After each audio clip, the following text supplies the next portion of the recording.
Welcome everybody to another video of Ancient Greece Reloaded. Today we will talk about the famous Centaur, Nessus. The Centaur who was killed by Heracles while trying to abduct the hero's wife.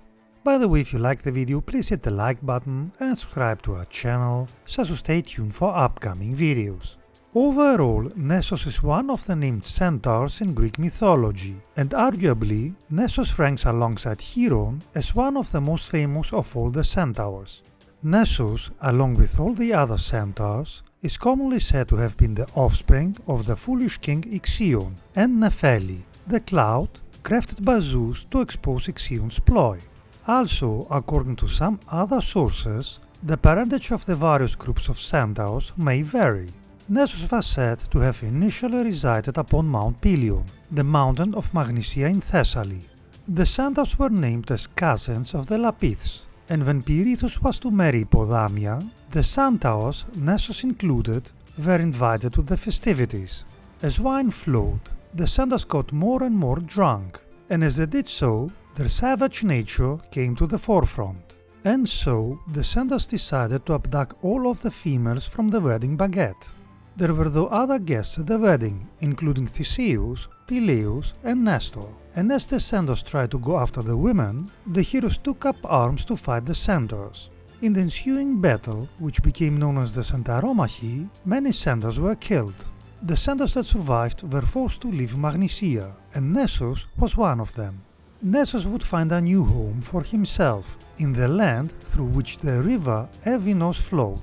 Some sources suggest though that Nessus found his new home after he had fled Mount Pholoi, which was the home of the civilized centaur Pholus. Nessus was thus described as one of the centaurs who had attacked Heracles, after the Greek hero had opened some wine in Pholus' cave, and they were intoxicated by it. On the banks of Evinos, Nessus acted as a ferryman. The ones that wanted to cross the river would pay a small amount and would ride upon his back to cross the river. Nessus was said to have claimed to his potential customers that he had been given his role by the gods because of his morality. Obviously, nothing could have been farther from the truth. Apparently, Nessus was the father of modern marketing. Moving on. Eventually, Heracles and his wife Deianira came to the bank of the Evinos river. Heracles could of course swim across the river, but Deianira was put upon the back of Nessus to allow her to cross the river effortlessly. Nessus would reach the far bank of Evinos, but there his true nature emerged, and taken by the beauty of Deianira, he tried to abduct her. Deianira cried out, and her cry was heard by her husband. Quickly Heracles took up his bow and unleashed an arrow, dipped in the poison of the Hydra, which hit Nessus. While Nessus realized that he was dying, he still managed to devise a plan of revenge.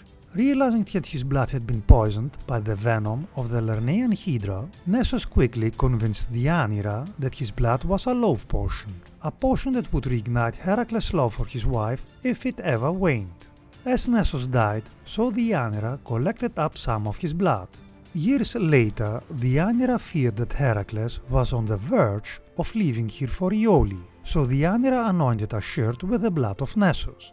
When Heracles put on the shirt, so he, himself, was poisoned by the blood of the Hydra, and so Heracles, due to immense pain because of Nessus, ignited a pyre through which he attained Apotheosis and was elevated to Mount Olympus. For more details about Heracles' Apotheosis, you can watch our videos about Philoctetes or Deianira. Let us finish with the following saying: "World is decay, life is perception." Democritus.